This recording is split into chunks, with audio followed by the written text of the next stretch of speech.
From the Library of Congress in Washington, D.C. Good afternoon. I'm Beecher Wiggins. I'm the library's director for acquisitions and bibliographic access. And as usual, I am delighted to be able to welcome you to today's session, which is one in a series of presentations that we present under the banner of LC's Digital Future in You. This is the series of presentations that's coordinated by our own Judith Cannon, who is chief of the Cooperative Instructional and Programs Division, and Angela Kinney, who is chief of the African, Latin American, and Western European Division. They have been coordinating these events for us now for several years, and they are staying right on target with today's session. And again, we are recording, webcasting today's event, so you'll see the mics and you may end up a part of that at the Q&A session. Today's topic is Describing the World, Data Model Patterns, and it's being presented by David C. Hay. Mr. Hay will enlighten us regarding data modeling. We've heard about entity relationships and conceptual models in earlier sessions, particularly last week, week before last, with Barbara Tillett giving us an update on FRBR, the functional requirements for bibliographic records. In the information industry, since the days of punch cards, paper tape, and teletype machines, David Hay has been producing data models to support strategic and requirements planning for more than some 20 years. He's worked in a variety of industries, including, among others, banking, clinical pharmaceutical research, and all aspects of production and oil production and processing. He's also worked in several government agencies. He recently joined Capgemini Financial Services USA as manager for information, strategy, and architecture. He brings to his job 16 years of experience as the founder and president of Essential Strategies, Inc., a firm that's dedicated to helping clients define corporate information architecture, identify requirements, and plan strategies for the implementation of new systems. He's the author of several books, including his latest, Data Model Patterns, a Metadata Map, which is a comprehensive schema of metadata from many different perspectives. And he's also spoken at many international and local conferences. And a fact that we're learning just today, his mother is a cataloger. So I told him that makes him a very special person in our site. So help me welcome David Hay to the Library of Congress.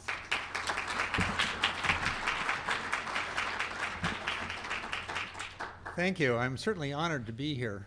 I, in fact, grew up in Grand Junction, Colorado, a small town in western Colorado, which is noteworthy for being about 250 miles from any city of any size whatsoever, which back in the middle of the last century when I was growing up there was considerably more significant than it is now. But you can imagine in an isolated place like that, well, for that matter, many of you are sort of my age. A few of you in there look like you're my age.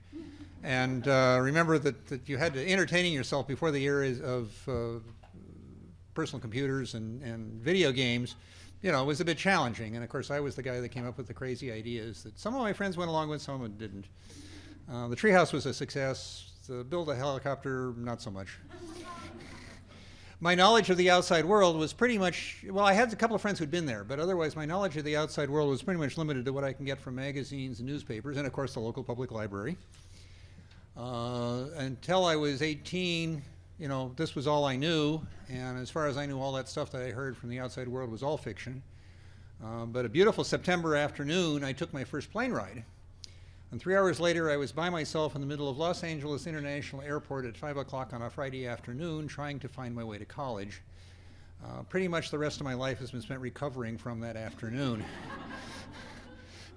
So as I say, the opportunity to speak to, you know, the ultimate public library is quite remarkable indeed, and the idea that I'm speaking to people all over the world is even more astounding to me, and I want to thank you all very much for this opportunity. Back in 1995, I published a book which at the time was just kind of what seemed reasonable to me, and I didn't really think about the fact that it was the beginning of a movement. At about the same time, Eric Gamma, his buddies Helms, Johnson, and Vicides published Design Patterns, which was about object-oriented software, but patterns in software development. Martin Fowler, also shortly after that, wrote a book on object-oriented design patterns. And then sometime after that, Len Silverstein wrote a book, Data Model Resource Book, which was sort of similar. He called the patterns universal data models. And what became clear is that these books all sort of occupied a space of being more or less program independent and more or less business independent. So for example, design patterns were relatively business independent, but very, very specific to the programming technique. Mine was specifically both technically independent and business independent. The analysis patterns were a little bit more technical. Universal data models were a little bit more business dependent.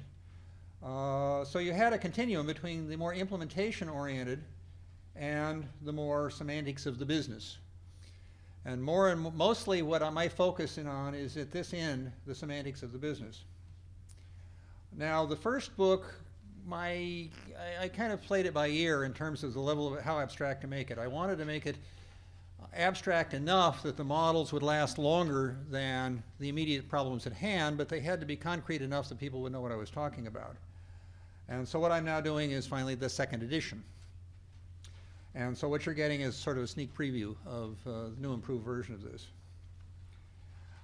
It was very funny because people looked at my book and said, oh, it's way too abstract, except for the ones that looked at my book and said, oh, no, it's not abstract enough, which suggested that I may well have been hitting it closer to being right than I had thought. The idea is that the more general it is, the more robust it is. That is, you're not just modeling this particular situation, you're modeling this situation plus other situations that might happen in the future.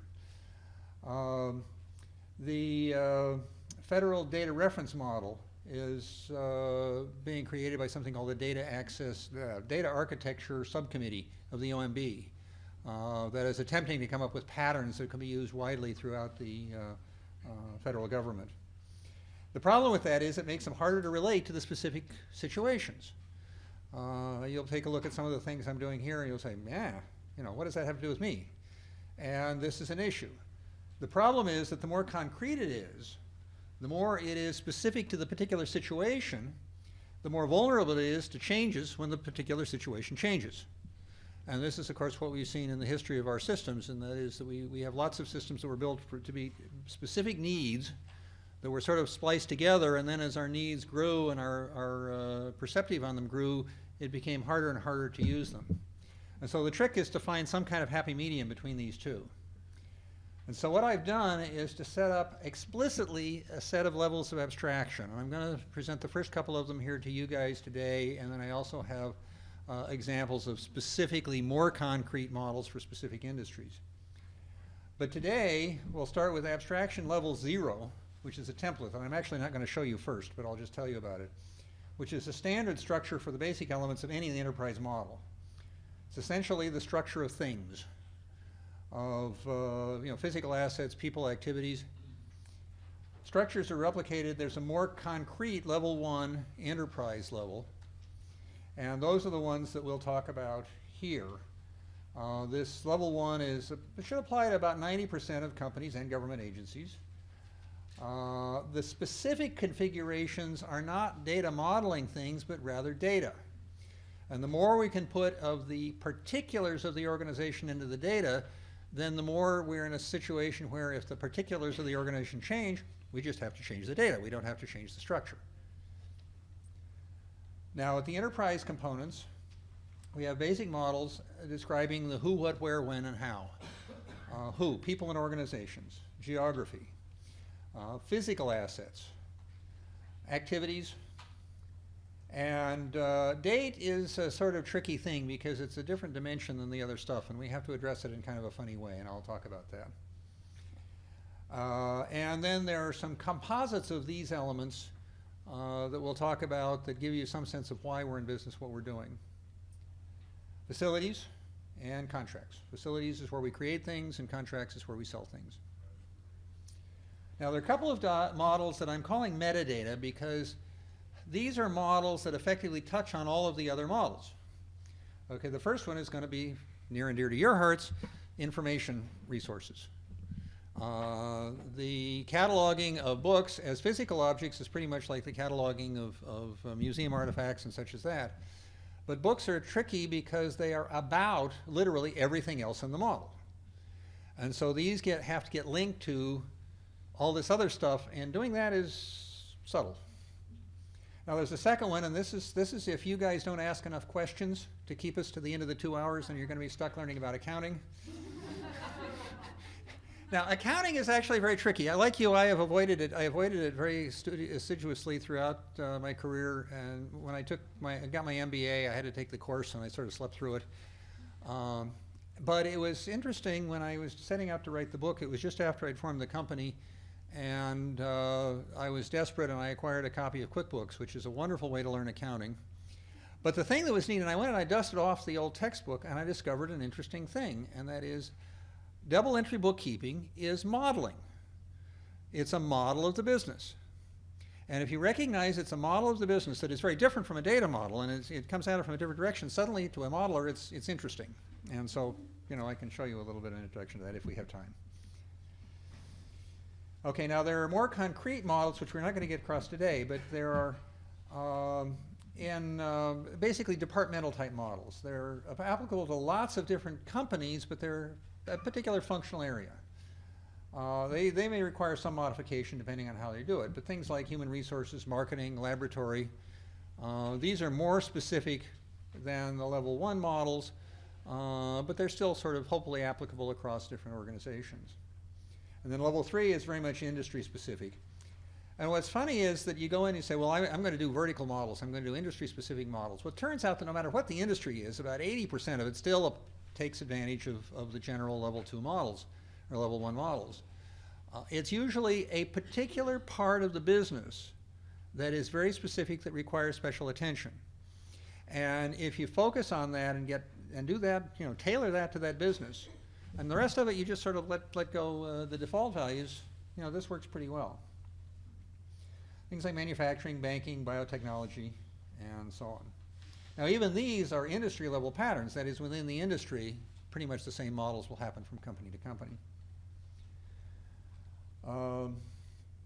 Okay, today I want to start with abstraction level 1. And then once you've seen the patterns in that, then I'll show you the template that's behind those patterns. And then part 2 is specifically working on your documents and to the extent that we have time, accounting. Okay, level 1, starting with people and organizations. Well, first of all, before we start, how many of you are familiar with data modeling as such? Some, okay, moderate amount. And your experience is probably with information engineering or IDIF1X. Okay, the way I approach data modeling is a little different from that. It's unfortunately not as widely used as the others. It is, I believe, more sophisticated, and more significantly, it's easier for people to understand. And the whole reason you do a data model, or a major reason you do a data model, is to present it back to the business community to show them so that they can correct and adjust it as necessary. As my buddy said in the first class that he taught me in data modeling, if you are in data modeling, your purpose is to be wrong. The idea is it's a lot cheaper to be wrong now and to mark up the models and fix them than it is to be wrong after you've built the system and implemented it. That's a very expensive place to be wrong. The relationship names then have a very specific discipline behind them, which you don't necessarily see. Each relationship has 2 assertions. For example, you can say each baseball game may be composed of 1 or more innings. Okay, that's a perfectly reasonable English sentence. Is that right? Well, we'll see. Similarly, each inning must be part of one and only one baseball game. Okay, the same inning's not going to be part of more than one. What we can do is represent it with a drawing that looks like that. And, sorry.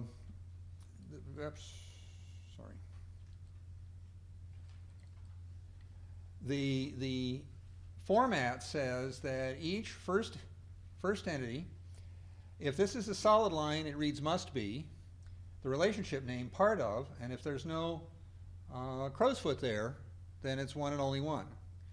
Similarly, each baseball game may be, because it's a dashed line, composed of one or more innings. And so now you don't have to actually be able to read the graphics. I have to have sentences that you understand and you can agree with or disagree with.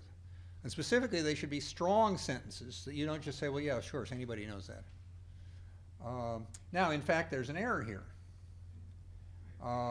As I say, each first entity must be or may be part of one and only one, or one or more baseball game. Okay. Now, if this is wrong, you can't have a game if you don't have any innings. So it must be composed of one or more innings, or you don't have a game. Okay, that was not a true statement. So you fix that, and you fix the model. Okay, and that's the whole reason we do this, is so we can make fixes like that.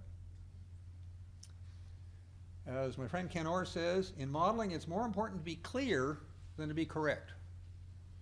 If you are clearly wrong, somebody will tell you. But if you're only obscurely right, you'll never know. Okay, let's talk about people and organizations. What's interesting is going to the FRBR model, what should I see but person and corporate body in a supergroup, which I happen to call party, and our works and manifestations and expressions and items are all associated with either a person or an organization. Note that could be one, could be the other, and so grouping them together is kind of significant. Every data model I've ever made starts with, I've got people, and I've got one or more organizations. Now this is a notation for subtypes, which means that each organization must be either a company or an internal organization or a government agency or something else. Okay, it has to be complete, but I punt by putting an other in there. Similarly, each company by definition is an organization, so each company by definition has the attribute description. Okay. Now, as I noticed in the slide that was before, a lot of things are related to both people and organizations, or either people and organizations. So we define a supertype, which in this case we're calling party, which has a global identifier that applies to all of these. Global identifier is an interesting concept. I was learning today about your authority lists. And essentially, that's what we're talking about here. And this is not a trivial thing to accomplish, because you have a list of names. Okay, I published 2 books under David C. Hay. I published a 3rd book under David Hay. You have to figure out, is that the same person? And somebody has to look and see. This is a problem that is not unique to the library world. This is a problem that's pretty much in any large organization that deals with large bodies of people, and they want to keep track of them individually. And it's just sort of the nature of the game. Now there's another thing that we've done here, is we've said that each party must be an example of one and only one party type. Now for years I argued with myself of how do I want to represent this? Do I want to represent the fundamental parties as subtypes, or do I want to present them like as a separate entity like this? The advantage of showing them like this is that I can show you and you understand what's going on, and it's very clear. The advantage of this is that there are business rules that you may want to describe that depend on which party type is involved. And so essentially this is a redundant representation of the stuff that was up here. So the instances of party type include person, organization, company, internal organization, so on. And you can have the fact that a company is a subtype of organization, and a family is a subtype of other organization, and so on. So this allows you much more flexibility in the future.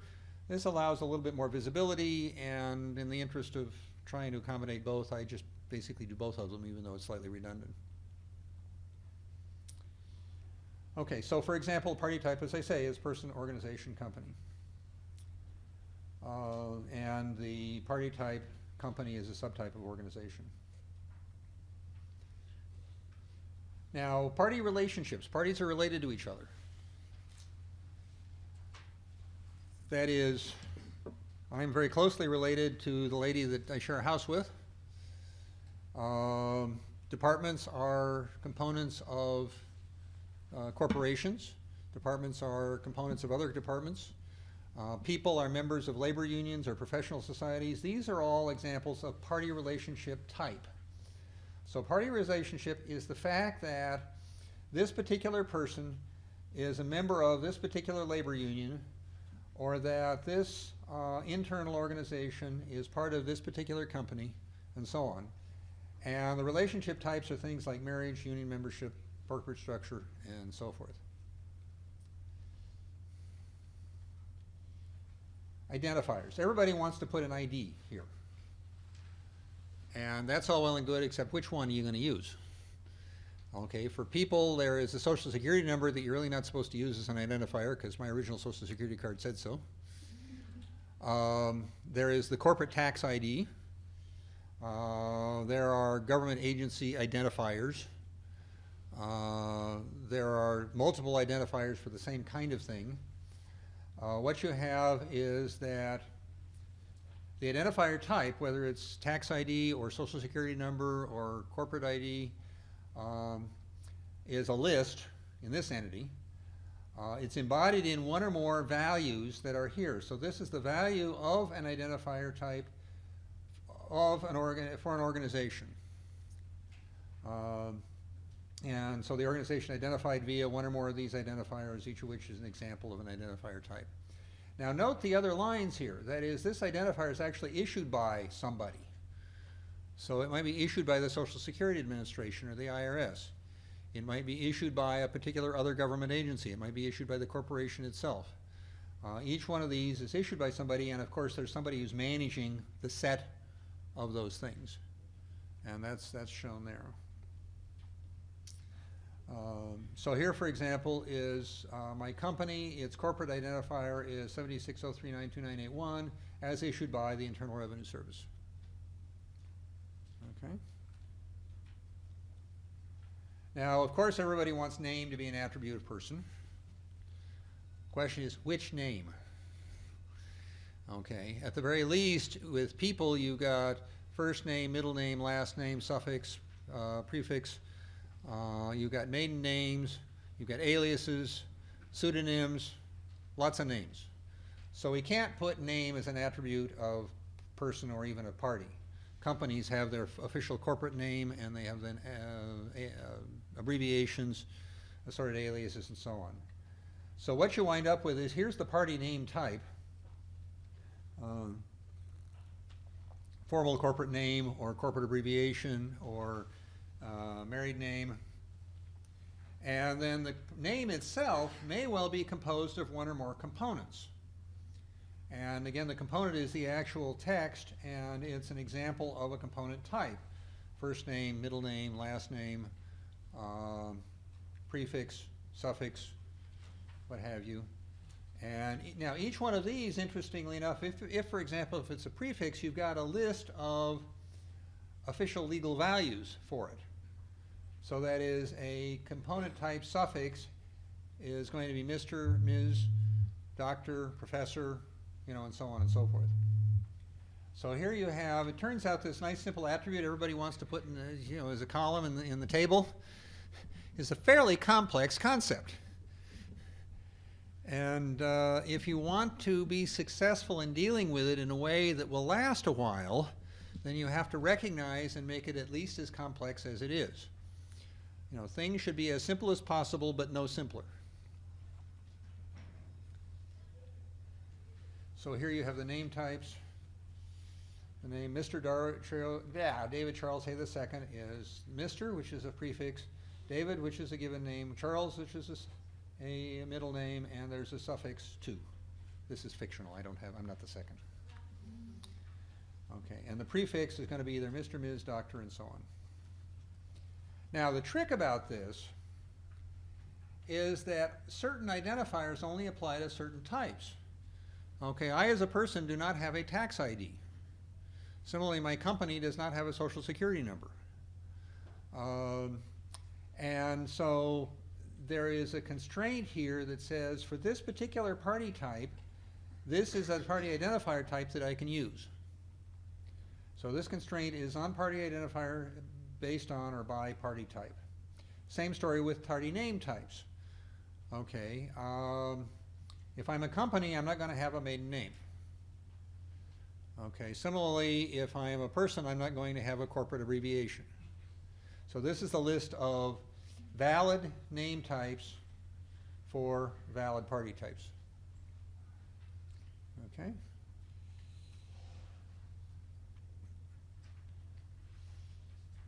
So only a party whose name is company can have an identifier. Now, party characteristics. Okay, if you look at your typical person table, hundreds and hundreds of columns. And almost every single one of them really isn't an attribute. It's a pointer to something else. And at the very least, even if it were an attribute, the fact that there are 20 this week means that next week there will probably be 30, and I'm going to redefine the meaning of these two because I don't have room to add more to it. And I once worked for a company that redid the payroll master, and it was a 2-year project. This is excruciating. Okay, if you don't want to do that, take a look at this. In advance, you define a set of party characteristics, attributes, if you will.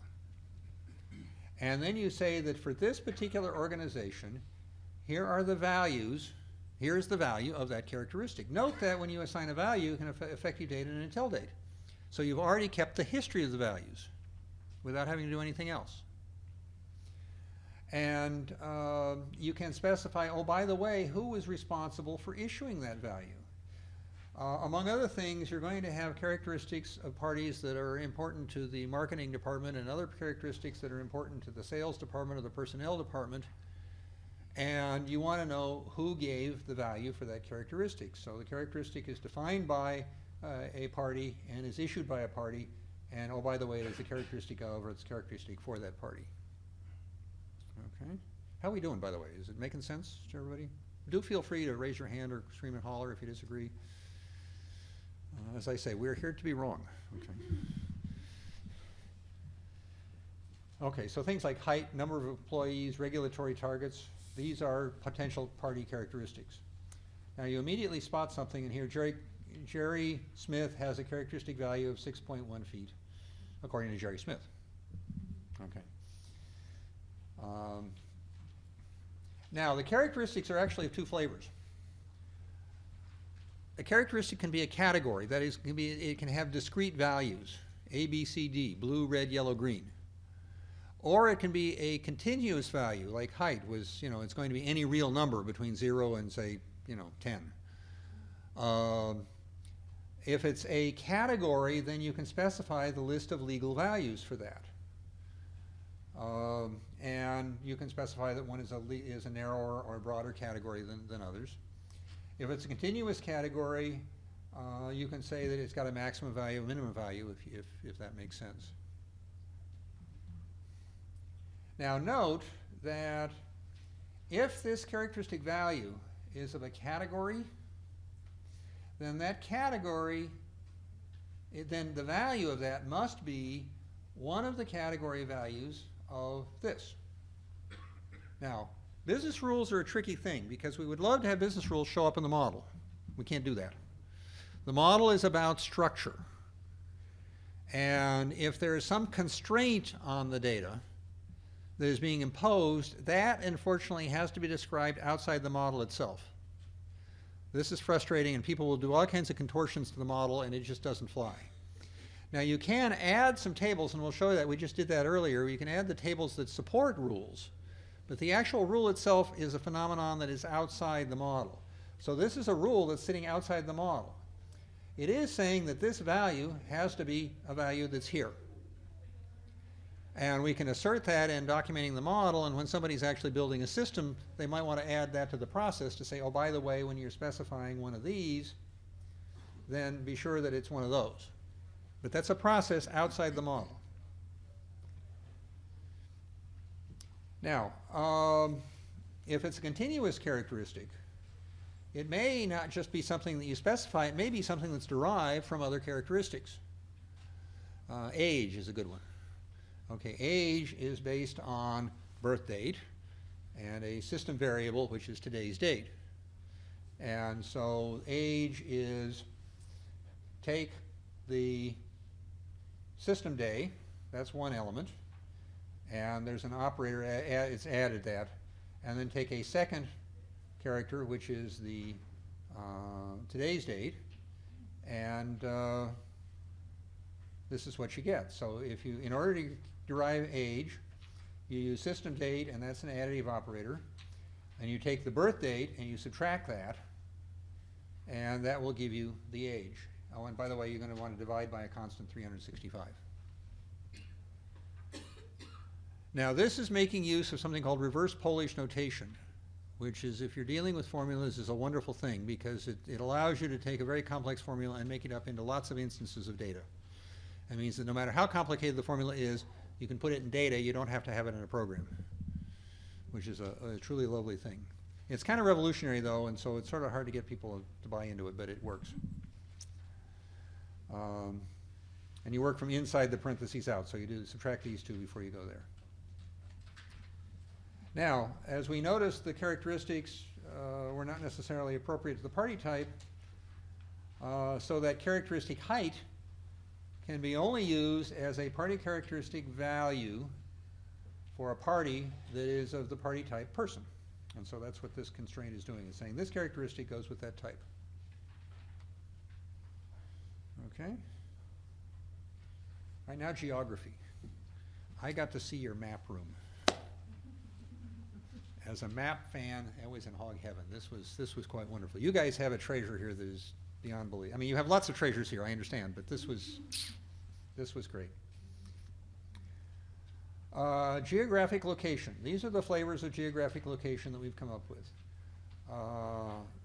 Funny this, geographic area, geographic point, geographic solid. This actually, I evolved because I started with geographic areas because that's what people were concerned with. And then we realized that in order to describe the geographic areas, we had to have the points. And that was all well and good for many years until I went to work for an oil company. And oil companies are concerned with these geographic solids under the ground, which are oil reserves. And then I talked to somebody from NASA and said, oh, by the way, we've got space, which is three-dimensional as well. So geographic solid turns out to be kind of important, if slightly arcane. The geographic area is where most of our work is. And the most important one of those, of course, is the geopolitical area, which is either a state or province, country, city, or again, my famous other. Now, a geopolitical area, first of all, a geographic area is any defined space on the Earth. Now, this is not to be confused with a map, and maps are documented a whole separate way or modeled a whole separate way because those are representations of geographic areas, and they have a whole set of different dimensions. But the geographic area is a bounded space on the Earth. Geopolitical area is one where the boundaries are defined by a government by law or treaty is essentially what it comes down to. Now there's also a management area, which is an area as defined by the organization, by the agency, by the company, things like Southwestern Sales Area,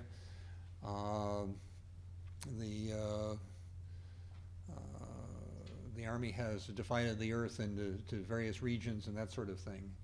A postal area, by the way, everybody wants zip code to be an attribute. Well, a postal area is an area defined by the post office that happens to have zip code as an attribute, unless it's outside the United States, in which case it's a postal code that is an attribute. A natural area is anything like a habitat. Actually, a continent is a natural area because the boundaries are natural formations. A lake is a natural area. And then a surveyed area is something that is measured explicitly. This is the plot that your house is on. It was measured. And this is townships and ranges and things like that. Geographic points attributes, obviously, are latitude, longitude, and elevation. And once you got, oh, by the way, once again, note that geographic area type is also an extra entity at the bottom there. Now, these things are related to each other, and they're related to each other in several ways. One is structural, which has, Langley being inside Virginia and Virginia being inside the United States and so on. One is geographic definition, which is the thing that is linking these points to any particular area. So these points are linked up to come up with this area. One is geographic overlap. This is the thing that was funny. For the longest time, we thought this was a one-to-many relationship until my friend was working with the native peoples of Canada, and their reservations cross province boundaries. And so there are lots of very interesting cases where you've got geographic areas that overlap. And there are, I'm sure, others as well. And then the actual relationship type is specified here as well. So Colorado is in the United States. The Indian Reservation overlaps with Colorado. It also overlaps with Utah. The geographic point, 36, 59, 57 north, 109, 102, 44, defines a corner of the state or province of Colorado. Interestingly enough, that's the same point that also defines the corner of Arizona and Utah and New Mexico. So the same point defines more than one, can define more than one. Now, the identifier, this is the same thing we did with parties. Okay, you got names of things.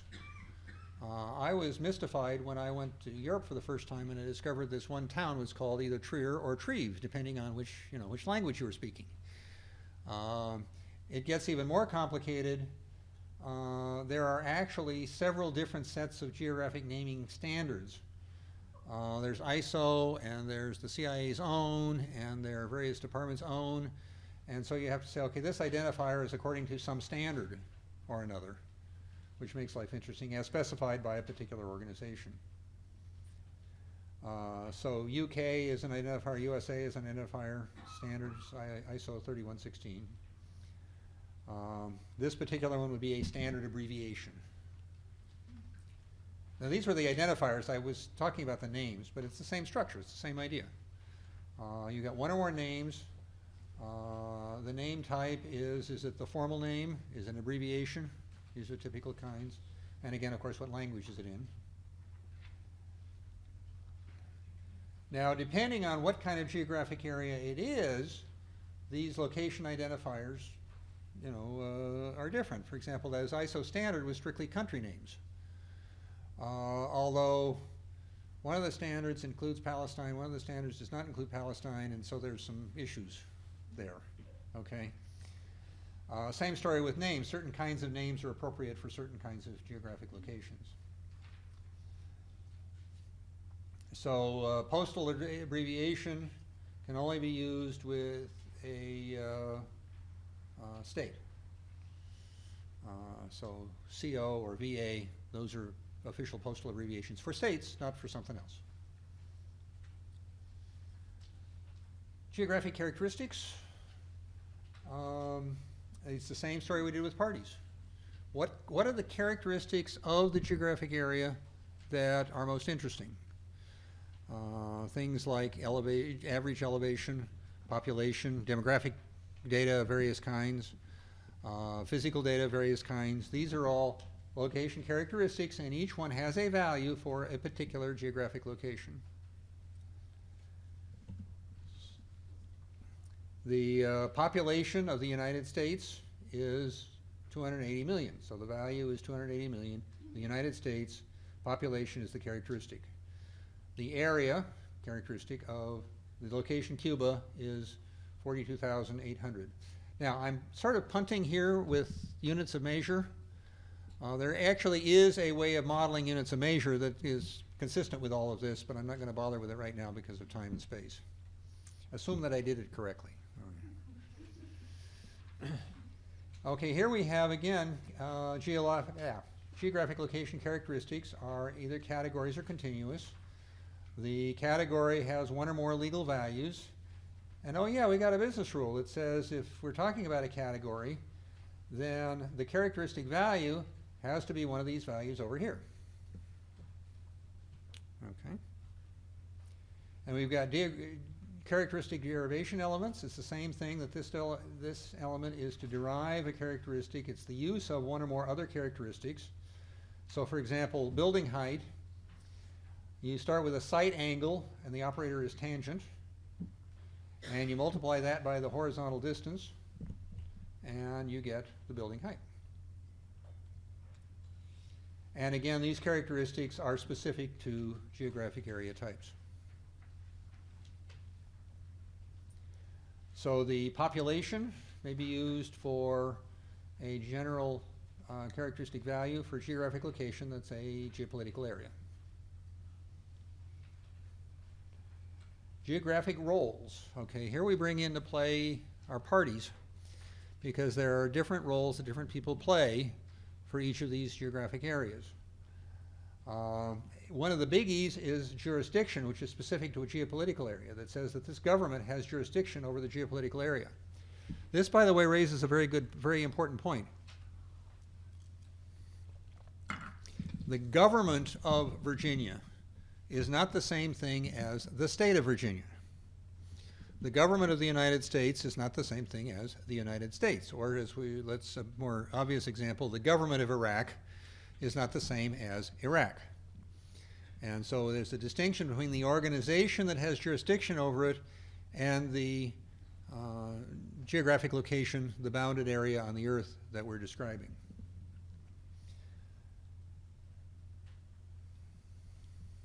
Okay, physical assets, the what?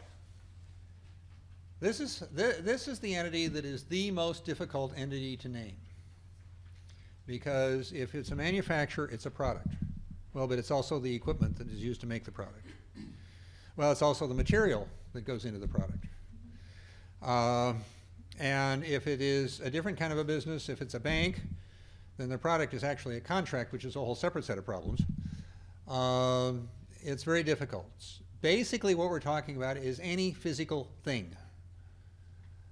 And there is the specification of it, the description, the listing of it that you see in a catalog, and then the physical actual instance of it. So for example, I have a Model T40 ThinkPad, which has specifications and descriptions and ways to describe the model as you would find in the catalog. And then there is my particular ThinkPad that has nicks and bruises on it, that has a particular memory, a particular size disk drive, and so on. And there's a distinction between the instance of it and the specification for it, and that's what we're showing here. Now, in specifications, we distinguish between materials and products. When I was a kid, I refused to eat what I called things and stuff. If I didn't know what it was, I wanted nothing to do with it. Well, things are products and stuff is material. Material is measured in quantity. Products are usually measured in usually discrete items, although sometimes products are also measured as inventory when you get to the instances. The inventory may be a quantity. It may be a quantity of nuts and bolts. It may be a discrete computer, a discrete piece of equipment. The point is, this is how we keep track of the physical things themselves. Pharmaceuticals are kind of cute because they are in lots, which means it's a quantity of inventory, but you have to have a lot number, which is like a discrete item. So it's actually a variation on a theme here. So a personal computer, building, compressor, that's a physical asset type. This is categorizing these. And then the specification is this T43 or a standard house plan and so on. And then my ThinkPad with a serial number, the house at this address, 400 number 10 envelopes, and so on. Okay. Both the instance and the specifications have a structure. When you were designing something, you were designing the finished product to be made up of these subassemblies, to be made up of sub-subassemblies, to be made up of raw materials, and so forth. And that's all described here. Each instance of this is one instance of a particular specification requiring or using one instance of another specification. This structure, by the way, is a little strange, and it's hard if you're not used to it. It is basically, you've got a pot of things, and it's connecting any two of them together. It's like we did with people. We connected two people together. We connected people together with an organization. Here we're connecting a finished product with a subassembly with another subassembly, and so on. And now the same thing is true of the actual instance. This instance, the serial number of a computer has a serial number of a disk drive, a serial number of memory. Now, it is to be recommended that the structure of this instance is in some way related to the structure of the specification. But there's nothing in the model that guarantees that. Sometimes things are made according to specs, and sometimes they're not. You also have the ability to make optional structures here. So for example, this computer has an option for a 50 gig hard drive and a 100 gig hard drive. And so you specify in that here, and then in this instance I actually used an instance of a 100 gig hard drive.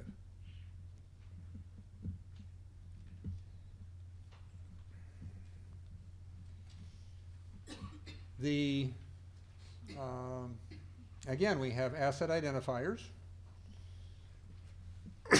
At the specification, typically it's a model number. We also have identifiers at the instance level, which is typically a serial number. Now you will notice that as I say, I punted and I included serial numbers, and sometimes I show this. The serial number or the model number is an attribute. And in the implementation, very often these characteristics get folded into as attributes in the model. But it's important for our purpose here to recognize is that they really don't belong there. They really are instances of identifiers, instances of names. And again, the kind of name that you can use depends on the kind of asset it is. The kind of identifier you can use depends on the kind of asset that it is. And you have physical characteristics, and described both at the instance level and at the specification level. And the characteristics are either categories or continuous. Here I did explicitly include the unit of measure as an entity, and the ability to convert from one to another. And the set of legal values, if it's a category, the derivation elements, and again the business rule that says these guys have to match. And so, for example, voltage, power is voltage times current. So voltage is you add it as a placeholder and then you multiply by current. And the asset characteristics are constrained by the physical asset type. That is either if the characteristic is an instance characteristic, then it's constrained on the specification type. If it's a specification characteristic, then it's constrained by the asset type.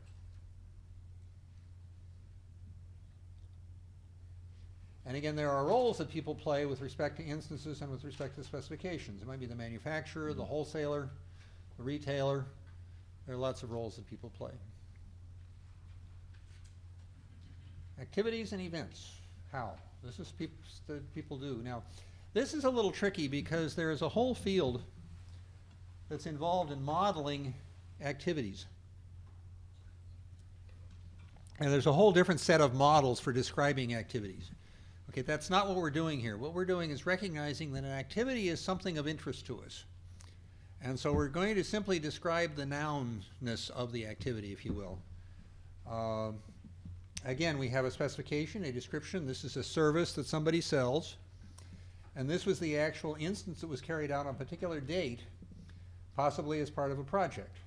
And activities are classified by types: fabrication, assembly, maintenance, and so on. So the specification for fabricating 20 by 40 foot inch sheets, the specification doing weekly sweeping, and so on. And then finally, the actual installation of the Wirt Road overpass as part of the I-10 widening process, a big deal in my life, happened on a particular date as part of this project. Again, we've got structures. Again, we've got identifiers. Again, we've got names. You may have noticed there are some patterns showing up here. You've seen this stuff before. Now, types of structures for activities is work breakdown structures. You're planning a project and you say it's got to be composed of these things. or a critical path structure that says that before this entity can be completed, can be begun, this one has to be completed. And these are examples of activity structures. And again, the name type and the identifier type are dependent on the activity type. Now, activities and the description is just like what we saw before, the characteristic values, derivation elements, and what have you. And the values of these have to match. And you can use the derivation logic that we described before. Actual duration is the end date minus the start date. And the characteristics are constrained based on if the activity is of an instance, then it's constrained on the specification. If its specification is constrained by the activity type. Now, events are a special case. An activity is something that happens over time. An event is something that happens in the world that, among other things, causes an activity to happen. It's a point in time that causes the activity to happen.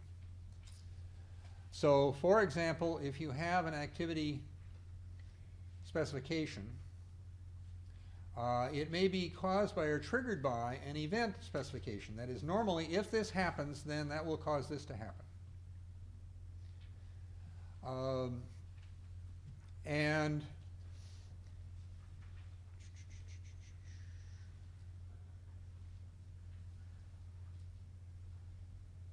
if it's okay. Now, this particular activity itself may be the cause of another event, which is what's going to cause another activity. So, if you have an external event, like the receipt of a customer complaint, that causes a trigger specification to do the things that you do in response to a customer complaint. Okay, one of those, in turn, may constitute a trigger to do a second step and a third step and so forth, so that if activities themselves constitute events that trigger other activities. So you've got internal events, which are basically activities, and external events are things that happen out in the world. And this is done at the specification level, and then up here, this is done at the instance level. So this particular event actually happened, and it caused a trigger that caused a set of actual instances to happen. The first one, and then the other instances that were in response to that. Does that make sense? Because this is a little arcane. Okay. So an event instance may be the cause of one or more triggers of activity instances. An internal instance is, in fact, the result of another activity instance. An external event instance is something that happens outside our control. So it's external events that are sort of most important in doing when we do our process modeling, because they're the things that cause stuff to happen in the first place. And internal events are sort of however it is that we wire the stuff that we do. Activity roles include things like management, direct communication, direct action. This is actually your timesheet, effectively. Says this person spent so many hours working on this particular activity. So roles include project manager, supervisor, and so on. Now, those four categories, who, where, what, how, we've got entities to describe them. Time is a little tricky because time, we can describe it with entities, and if you get into dimensional modeling and things like that, entities become useful. Not terribly useful when we're doing conceptual modeling like we're doing here. For the most part, if you're talking about these intersection entities, these entities that link other entities together, we have an effective date and an intel date. So this relationship took effect in a certain time, it ended in another time, and that was it. This value was given at a certain time, it applied to a certain period of time, and then it stopped, presumably to be replaced by another value. Now, behind the scenes, there are business rules that determine whether these can be overlapping or not. In general, what we're showing here, probably there's a constraint that says they can't overlap. But basically, all of these entities that are what we call what I call transaction entities, as opposed to the ones down here that are reference entities that don't really have other things that are attached to them. It's the transaction data that has dates on it. Now you can get creative with entities. Okay, this event was known to have been on a particular date, or it was known to have happened during a year. Now the date itself has a day of the month and a year. You can say it was known to happen during week 3 of a particular year. It was known to have happened on the 3rd day of the year, and so on and so forth. And it can get kind of messy in there, but it's available to you to map as you see fit. So Wednesday, August 20th, 2008 is a Wednesday. It's in August. It's the 20th. It's in 2008. And so you assemble it from those components, but all of it is in fact an attribute of the date. It also happens to be week 34 of 2008, which you see there.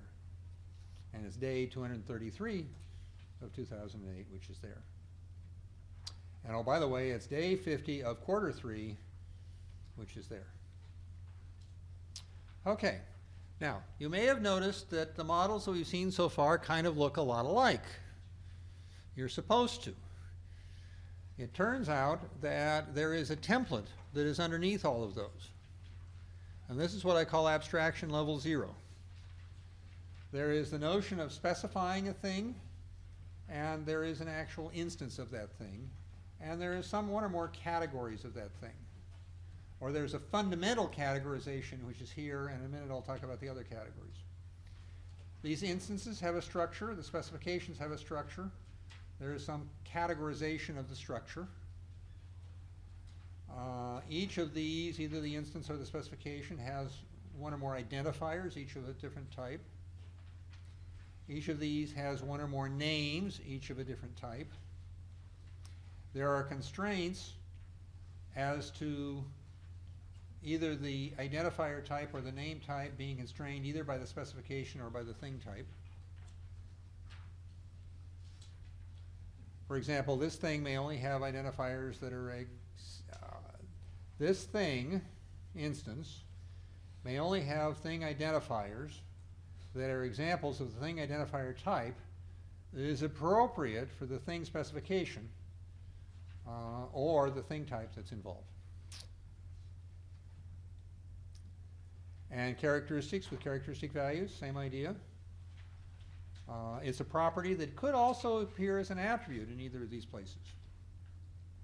Now later, in a different lecture, okay, when you get to the question of, okay, how am I going to implement this stuff?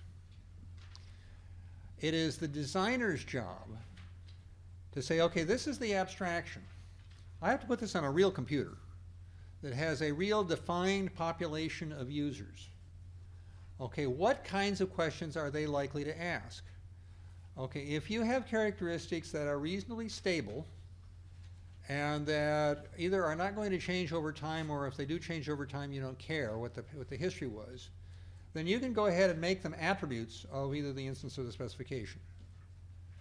But that's a judgment that you have to make, and that's what a designer does, is judge, okay, in the interest of efficiency, in the interest of sort of clarity, sure, you make as many of these things actual attributes of the things where they belong as you can. But if it looks like things are going to change, if it looks like the number of these attributes is going to increase, leave it out here where it's nice and safe, where you can change it, you can modify it, you can play with it.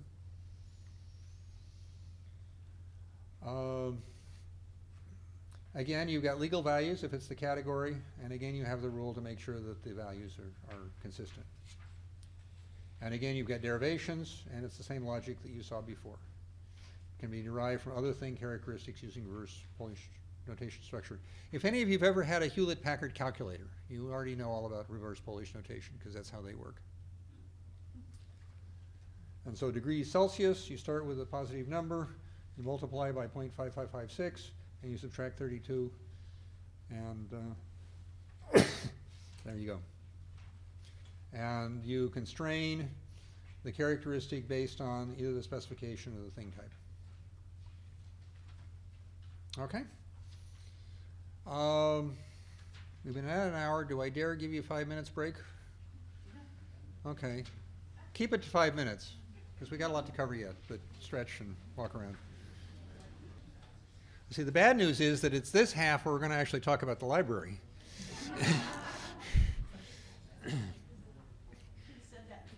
Yeah.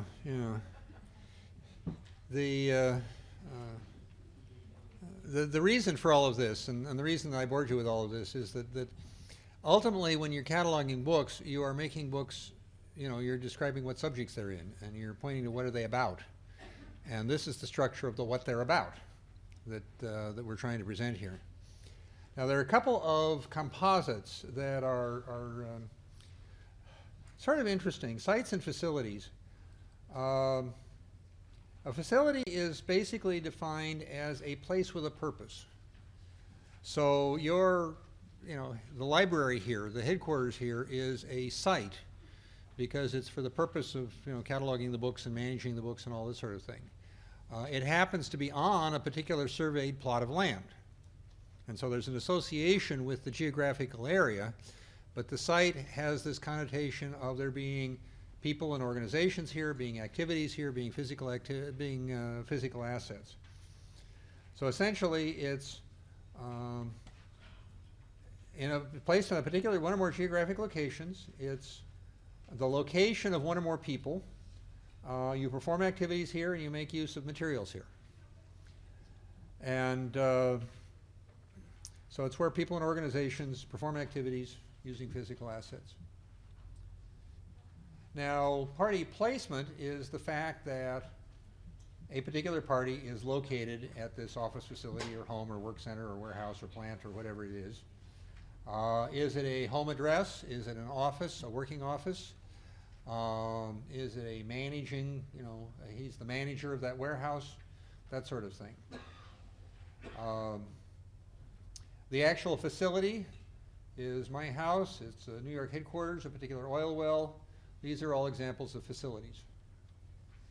Now, the interesting thing is that the structure of going to a facility neatly takes care of things like web addresses, telephone numbers, email addresses, and so on, because these are, in effect, virtual sites. If you look at the concept of site, it's basically a way of locating somebody or something. And you can locate someone by a telephone number, or you locate someone by a web address or an email address, just as you locate them by their physical mailing address. And so the facility has as attributes street address, city name, state name. Well, the interesting thing about that is that each one of those that you would think of as your address are actually references to these geographic locations that were down here. So this guy that wants to have, in the person thing wants to do just an address as an attribute, it's a lot more sophisticated than that. Activity placement. Okay, same story. This particular activity takes place at a site. This particular specification is intended to be taking place at a site. Now, this is all the sites that it might be in. You can, in addition to that, you can specify it's currently in one site, even though over time it might happen over many sites. This, by the way, is another tricky thing in the generalization that we're doing, and that is that we basically handle history by default, because anything that happens, we usually put it in its own entity, and you can keep track of and label each one by when it happened. But it's very often the case that I only care about the current one. Or it's very often the case that there's a very important business rule that says that only one of those may be current. And so you want to be sort of alert to that and at least specify the business rule and possibly add the extra relationship for the one and only one. Events, same story. These events take place. The placement of activity is also maybe a placement of the event, either the specification or the actual event, at a particular site. So where did the accident happen? That sort of thing. Locating physical assets. Okay, specification happens in space, but the thing that makes an asset, a physical asset, instance significant is that it exists in real space. It's physically in a real place. The easy part of this is to say it's currently at a facility. Now the problem is that that's not usually adequate because you want to know that it moved from one to another. You want to know where it was, where did it come from, where did it go. And so you have to do a slightly more complex thing here, which is the physical asset movement. Now delivery is one instance of that. So that's the delivery of this instance. Now the funny thing is, if we are buying it, it's from a party and it's to a particular warehouse or particular location. If we're selling it, it's from a particular location and to a party. Now these are actually a mistake because these are all supposed to be optional relationships, because you also have the notion of an adjustment. An adjustment is from either a party or a location and to space, because we lost it, or it is from space to a party or a location because we found it. There is also the utilization of a piece of equipment in manufacturing. There is the consumption of raw materials, either discrete quantities out of inventory or general specifications like we use so much gasoline or natural gas that is here. And this is for a particular activity instance, and so on. Okay, contracts. Now, contract is the one that is subject to the most tailoring, depending on your circumstances. And there are lots and lots of different flavors for contracts. As I say, banking is tricky because the thing that you're buying in a bank is also itself a contract. But the simple flavor, the plain vanilla version says the contract is from somebody who's the buyer to somebody who's the seller. Actually, it should be from the seller and to the buyer. That's reversed. That's wrong. Composed of one or more line items, each of which is for either an activity or for a physical asset. This, by the way, raises one of the other variations you can have. In some cases, it's appropriate to put a supertype of this and call the whole thing an item. Banks do that because their activities and their products are all sort of in the same general category. If you're manufacturing, typically you're selling the physical product and you're performing the activity, so they're not the same, but it depends on the nature of the business. Contract roles, this is the who's actually supplying it, who's paying for it.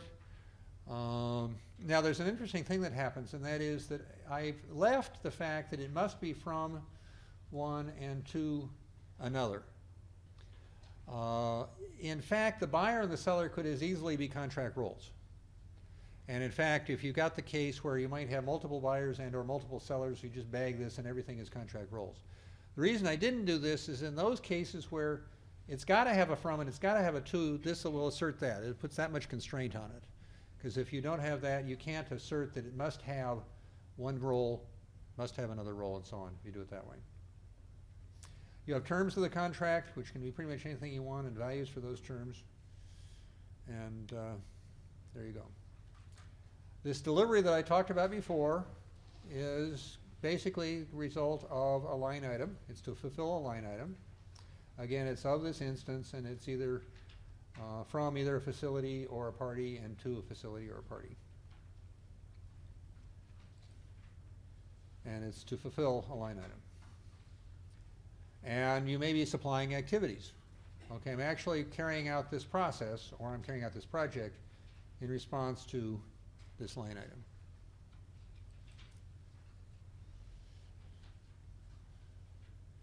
Okay, the importance of naming things. This is for those of, this is for your naming authority? Is that what, that's what this is about? Okay, move on to part 2.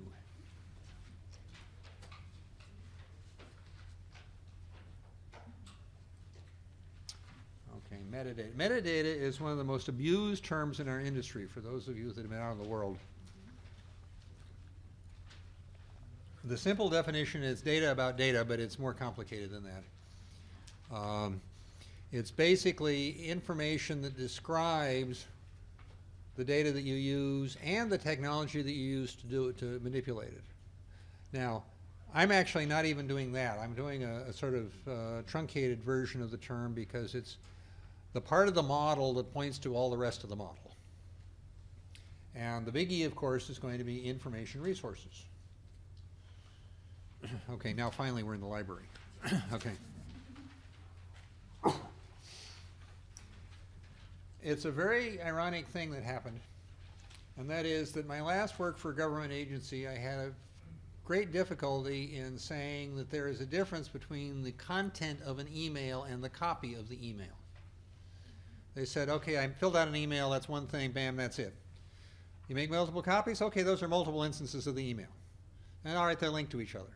Well, I suppose that's not wrong, but it doesn't give justice to what's going on. This model, before I saw FRBR, had the notion that you got the definition of the resource. And by resource, I'm talking about a document, talking about a book, but it might be an image.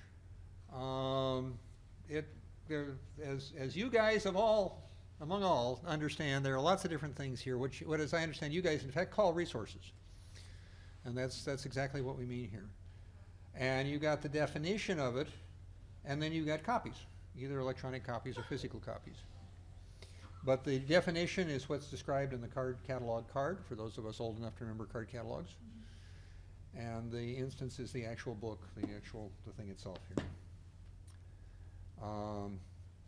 So, for example, my book has an ISBN, the US Constitution. Here's an email I sent to my son. These are all the definitions of the things. And then here you have this particular copy of data model patterns. The original copy of the Constitution is in the National Archives.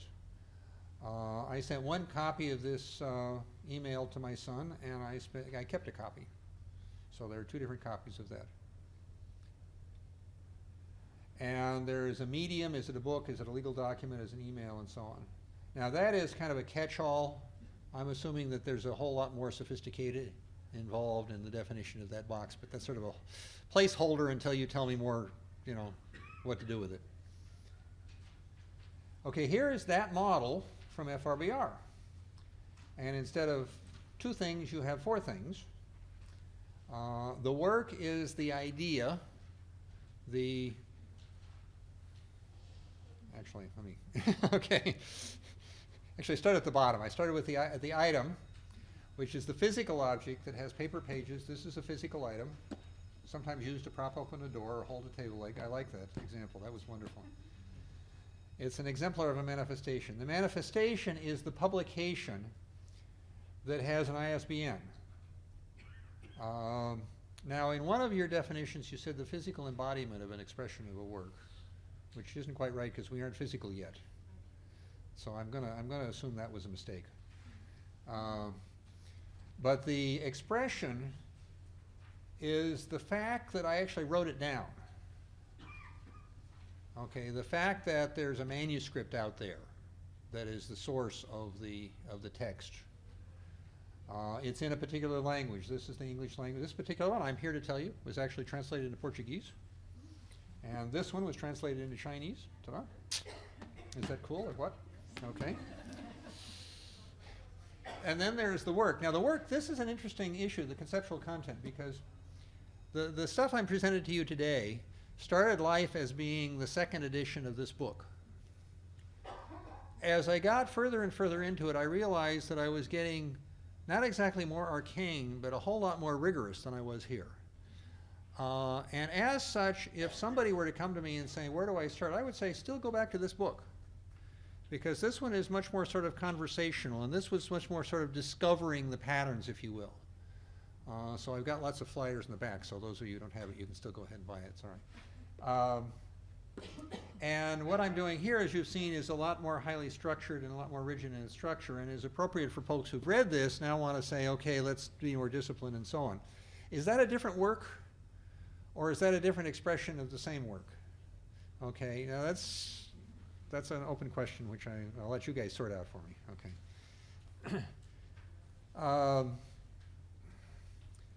The work is, okay. in the model that I just showed you, okay, the work is clearly represented by the definition, and the item is clearly represented by the resource instance. Okay, the manifestation is sort of encompassed in the definition, and the notion of expression I didn't really handle at all. And now, this is in the category of most of the model will be fine for you guys, but there are things, given the nature of your business, that have to be specific to your business. And this is very much one that you are welcome to take a look at it and take it apart and make it specific to your business. But keep in mind, having done so, that this overall concept is still something you should keep in mind. And that even though it's in more details and you add some layers in here and so on, that the underlying sense of thing and specification of the thing is still what's lurking behind the scenes.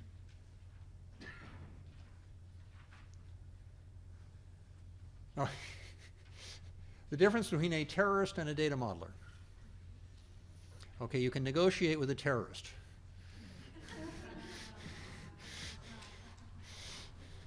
See, some of you people got that, which is scary, okay? Okay, once again, we have this link of information resource relationship. The simplest one is structure. This book has chapters in it, and chapters have sections and so on.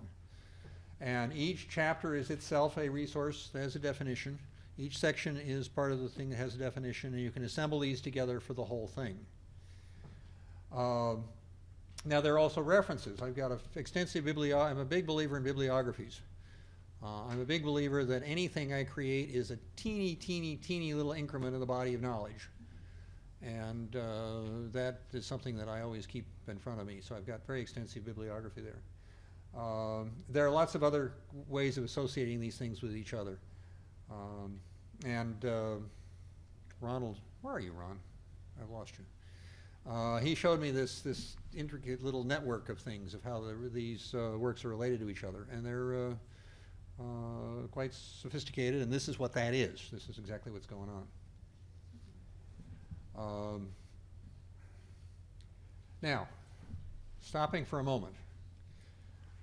To describe the things that books are about, we have to take a different turn, and this is actually from the metadata book, the notion of concepts and expressions. The problem in our world is that the same word means lots of different things. And for that matter, the same thing has lots of different words for it. I have great fun when I go into a company, because invariably in the company there is a word that is the most important word in the company, the most important word in the industry, and that's the word that nobody can define. And it was funny, when I was working in an oil refinery, the most important word was stream. And everybody knows what stream is. Well, everybody in their department knows what stream means. But if you go from department to department, it turns out that stream either meant the fact that you had a pipe connected between this unit and this unit, the fact that the pipe was dedicated to pumping kerosene, or the fact that on Thursday 500 gallons of kerosene went through the pipe. Well, those are three very different concepts. Okay, so what that meant was that the word stream never appeared in the data model. I defined a flow connection, which is the pipe, and I defined a allowed material through the flow collection, and I had actual quantities of material, and those were three very different things in the data model, and the word stream never showed up. But this goes back to the point that if we want to deal with all of this stuff, we have to recognize that the same words or phrases get used to mean different things. And so what we've decided, and I say we, I was working with a group called the Business Rules Group that subsequently published a work on semantics, and we came up with this notion that we're going to define the word term to be the use of a word to mean something. So the use of the word facility to mean an oil well is one term. And the use of the word facility to mean a banking instrument thing is a different term. And the use of the word facility to be what you ask the waiter about is the third thing altogether. So anyway. The expression may be either a single word, it may be a phrase, maybe a whole sentence or collection of sentences, and the structure, of course, assembles the words into phrases and sentences here. Now, the concept itself, as I say, the willingness to lend money, the structure, associated elements, could be a facility, could be a site, and so on. The word site, I originally in my model had site, and the guys in the oil business said, oh no, our important word is facility. And we spent 3 months. I started by saying, well, it sounds like you mean site. And they said, no, no, no, it means something more than that. And we spent 3 months arguing about it before finally we discovered it meant site. Okay. Now, concept encompasses a lot of different things. It encompasses the modeled concepts like entity classes and attributes and relationship ends, which is all the stuff that we've just been looking at. Proposition types. That is the assertion that a company produces products is a proposition type. Now, the fact that 3M produces Scotch tape is a proposition. But the concept of a company's producing products is the proposition type. And this gets way, way more subtle than I'm going into here. Okay. There is a thing that has been published by the Object Management Group, the OMG, called the Semantics of Business Vocabulary and Rules, SBVR. And it specifically is all about this and about how to come up with a language that you can use to specify business rules that is comfortable for business people to use, but is rigorous enough that it can then be automated. It is a rather formidable document, but it is very good and very sound, and I recommend it to you. Fortunately, there are some appendices that summarize it, and there is a case study that actually makes it intelligible. And so if you're interested in such things, I recommend it, and the video here will capture that name. But anything that can be modeled, represented by anything else in the model, you know, the whole thing, everything we've seen so far, is in the category of entity classes, attributes, relationships. And indeed, we go back to FRBR, and what do we see? We see that a work has as its subject other resources, or people and objects, or just generally any concepts and objects and places. Okay, so basically the subject of this work is anything that we've seen so far. Now, items themselves, as I said this before, but items themselves, they're physical resources. And like any physical resource, they can be cataloged, stored, inventoried, kept track of. You know, that's easy. That's not a big deal. It's not easy at all. Okay, those of you who are here from the Smithsonian, I understand it's very hard. Keeping track of them, modeling them, setting up the database, that is relatively straightforward. Okay. But the problem is that works may be related to any other class in the model, as well as, of course, any other work or any party. And the many-to-many relationships that you had here, it's a whole lot more tricky than that. Okay. So we can take our information resource definition and we can say that it's the use of one or more business terms. Now, the business term itself is an expression that is representing a concept. And so ultimately our books are about these terms, about these expressions representing concepts. And interestingly enough, there are several different kinds of relationships. There's the topic assignment. This is what we were just talking about basically, is to say, okay, it's in this category. This is data modeling category, it's in data management category, it's in business architecture category, and so on. Okay, these are business terms that represent concepts, and these are the topics of this particular book. There is also the paragraph that, you know, you'll find the set of paragraphs and set of reviews and so on. You'll find on Amazon describing the book, and that's this information resource description. And there is, after all, the content of the data itself. I mean, after all, this is a book. In the case of a book, is made up of words, phrases, and sentences. Now, if this happens to be an image, or if it's a musical performance, then obviously that doesn't apply, but it does apply if it's a book or a document. And there are other ways of linking these guys together. This is by no means exhaustive, but this gives you a sense of it. Now, this is linking in the sense of linking the work. By the time you get into the expression and the manifestation, then that's in the area of the physical thing itself. So the description is the title or the ISBN to describe it. The topic is a tag, if you will, that categorizes. And it's about any of these other guys. And the content is the text that constitutes the source. Now, the instances are interesting because they get distributed to people. They get sent off to places. And so, for example, as I mentioned, my email to my son was sent to him, and a copy of it I saved. You'll notice that the work is owned by people, the copy is owned by somebody, the work is created by, produced by, realized by, and so on. But they're also, what about edited by, illustrated by, sold by? I mean, there are a whole lot more relationships between people in here than what you see there. So let's do it again. Let's set up this notion of role. And the biggie one that I was always interested in was authorship, played by somebody, typically played by the work, but there are other roles that are associated with this instance. I've explicitly said authorship role, but there are lots of others, and there should be a little guy down here saying role type to specify it. Okay. Now the nice thing about this is when you come up with a new one, you just add a new type. You don't have to change the model.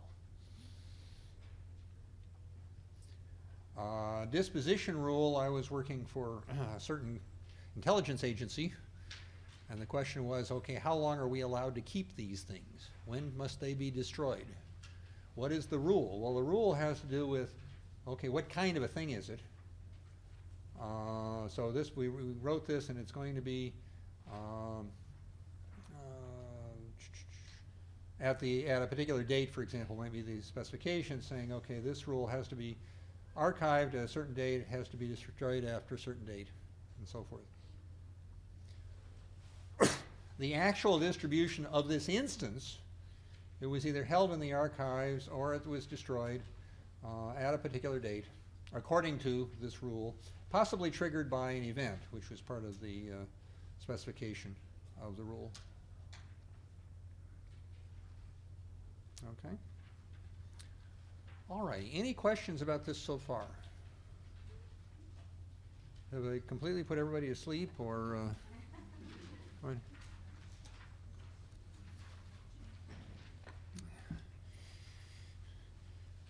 Actually, the next thing is kind of fun, as I said, and this is accounting. Everybody hates accounting. It is true and mysterious. It's a sort of shenanigans, and I always thought so, and I discovered a very interesting thing about accounting. Actually, two things. First of all, it's the bookkeeping is the only word in the English language that has 3 sets of double letters. I bet you didn't know that. Okay. But it is itself a modeling language. It was invented in the 14th century, I guess, by Paoli, I think was his name, who was given the assignment, did I say that over? Yeah. He was given the assignment to represent the church's wealth, but oh, by the way, we don't recognize the existence of negative numbers. Okay, now there's a consulting assignment for you.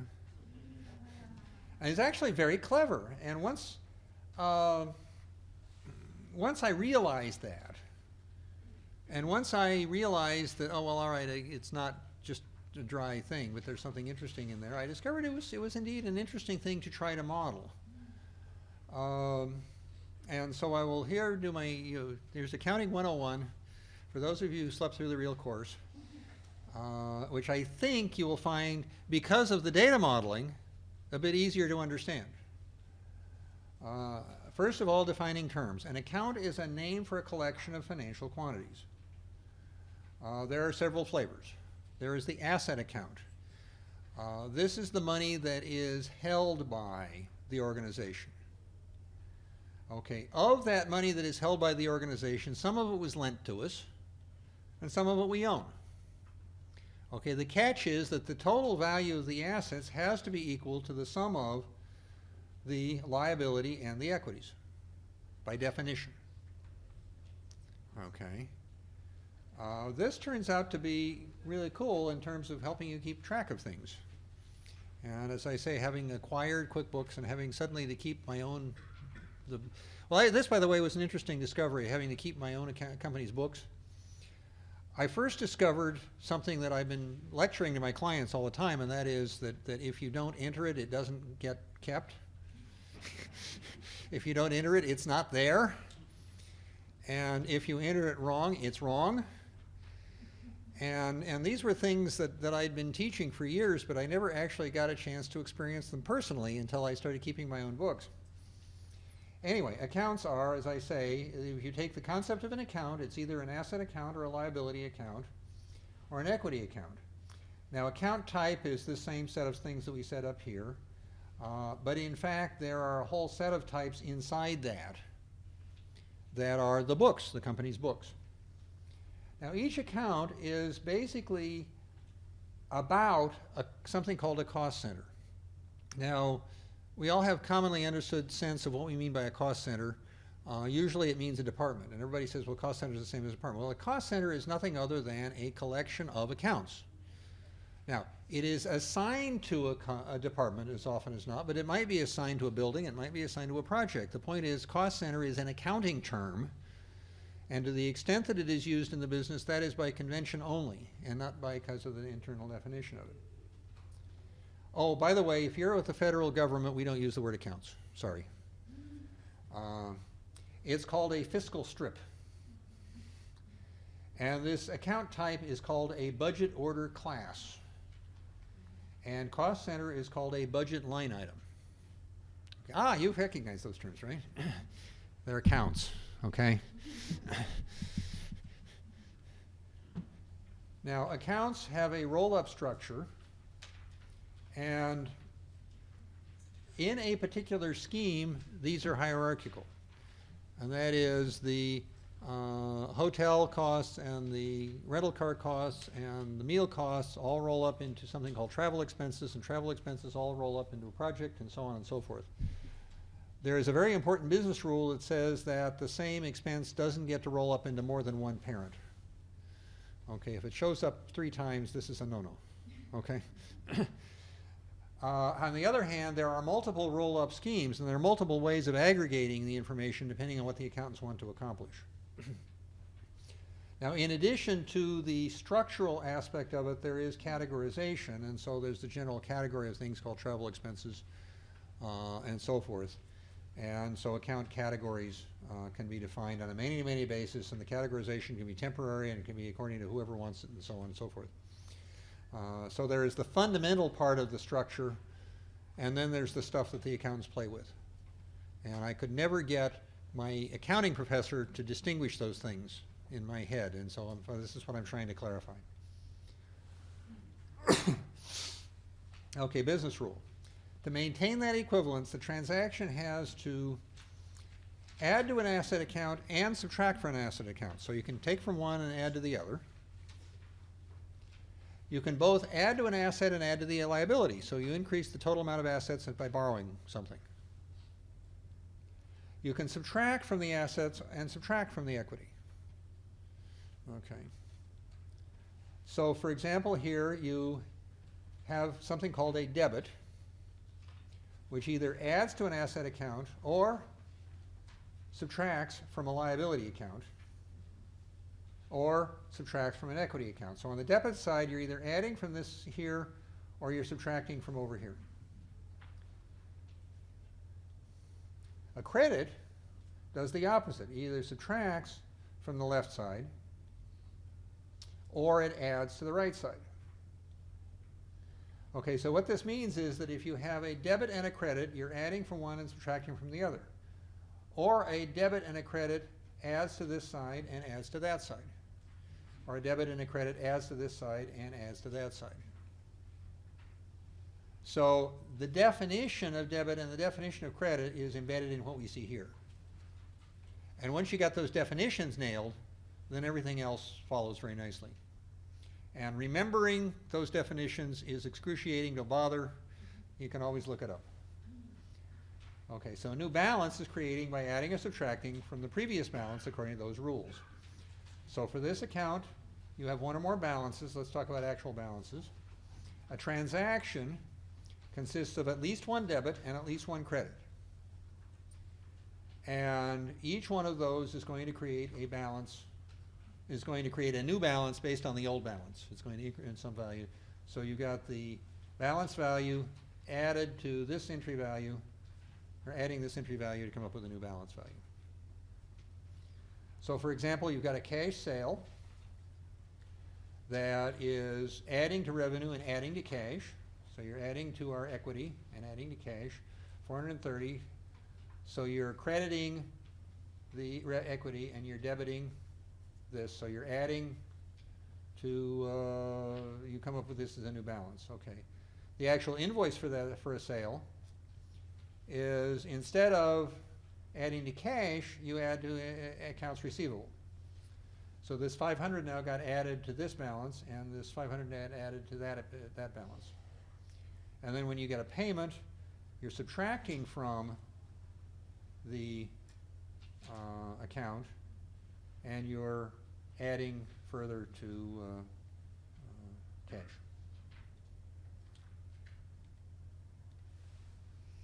Okay. All right, that's a little boring. Okay. But the thing that was interesting was that each one of those transactions was different, and I set out and I did a separate data model of each one, and I did about 6 or 7 of them, and I said, this is nuts. Because there's an unknown number of these, and I'm not about to do a data model for each one.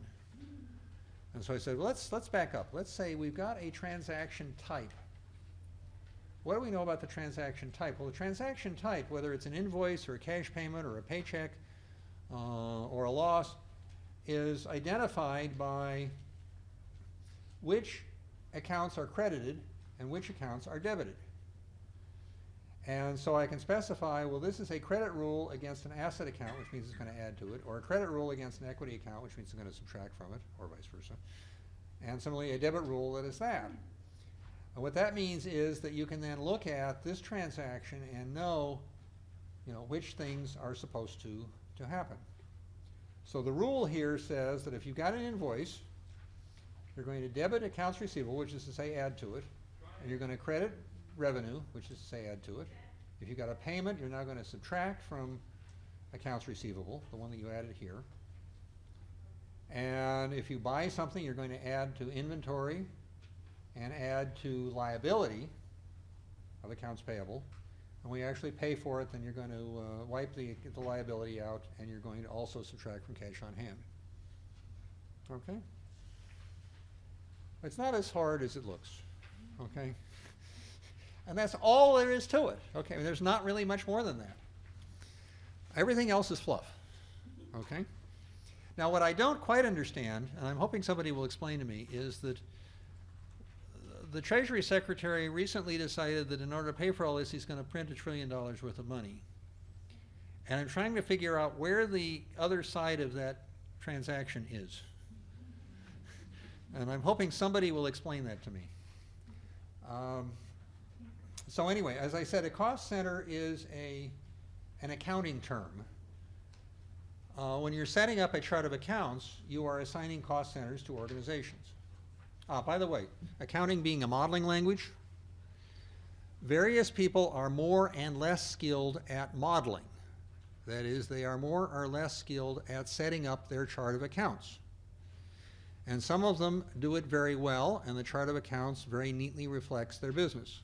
Some of them do it not so well, which means that in order to carry on their business, they have to go through all kinds of horrible machinations in order to allow it to tie out. That's an interesting insight as well, because as a data modeler, I go into a company and it doesn't work, and I can't model it. That's not the problem. The problem is that the chart of accounts is faulty, and that was an interesting thing. But the point is, you've got the world of the model over here and the world of the real business over here. It actually isn't just a internal organization. It might be a site. It might be the fact that the organization is at that site. It might be a whole project. It could be a physical thing. It could be all kinds of things.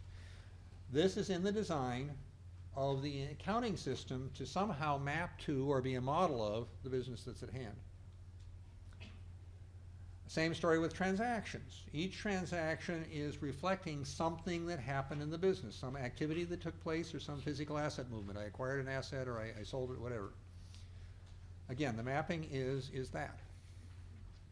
Okay? Have you any questions? Here's my demonstration. Yes, ma'am. Back when you were looking at FRBR and looking at works, you said there's a fundamental problem with works being subject, all these other things being subjects of works. Why is that a fundamental problem? I'm sorry, it's a modeling problem. And why? It's not a problem for you guys. The problem is that instead of, well, the way I did it here, which sort of solved it, is that I had entity and attribute, as a concept of concepts, and I said, okay, map to those concepts. That's all I can do. Okay, clever fellow that I was, I started by trying to do something that I did here, which is to say, okay, I've got this document that's mapped to this and this and this and this, that part of the model, and that became nuts because it was connected to virtually everything in the model. That was the problem. Now, before we go, a bit of a metaphor here. If you come into an organization or look at somebody's library, it looks kind of like that. Okay, it's a little chaotic and things coming in all different directions. It's sort of hard to tell. Well, our assignment as data modelers is to go in and try to recognize that there are, in fact, underlying structures. There is an underlying simplicity. Things are actually much simpler than they look. And it's a question of being able to identify that underlying geometry, that underlying simplicity. And if you can do that successfully, then you can get something that'll really fly.